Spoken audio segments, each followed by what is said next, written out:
I will introduce the output gap and the Occam's law, which is the topic A.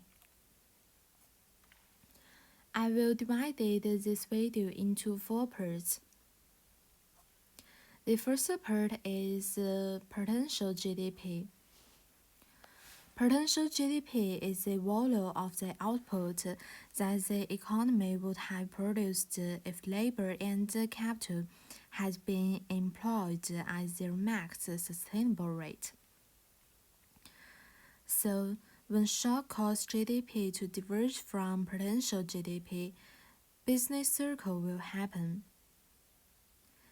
If a negative shock causes GDP to fall below potential GDP, a recession will happen. The second part is the output gap. The output gap represents the percentage deviation of actual GDP from potential GDP.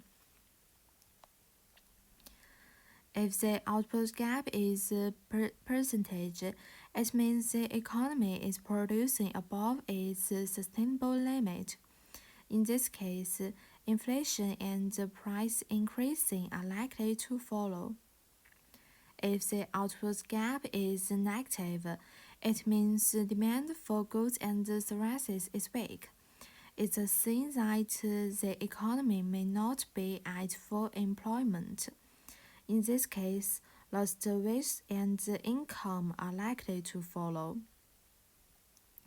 If the output gap is zero, then the economy is producing at its potential.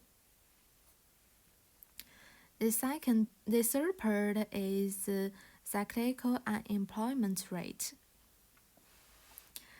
A cyclical unemployment rate is the difference between the actual unemployment rate and the natural unemployment rate.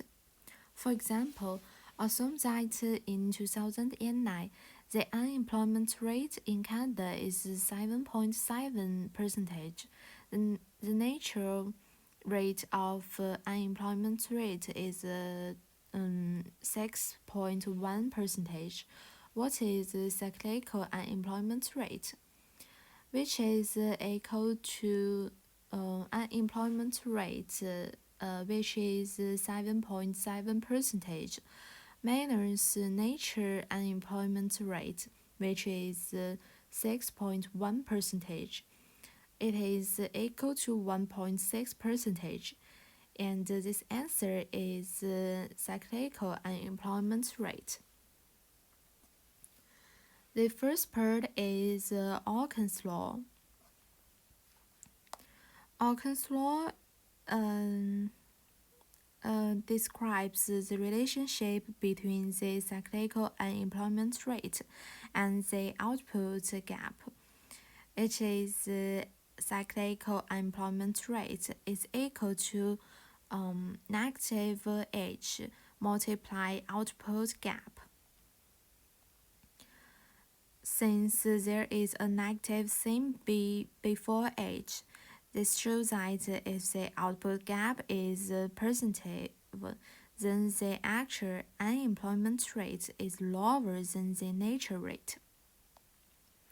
Let's use the same example before. We know that unemployment rate is 7.7%, and the natural unemployment rate is 6.1%. So we know that h is equal to 0.38. So we can use the function before to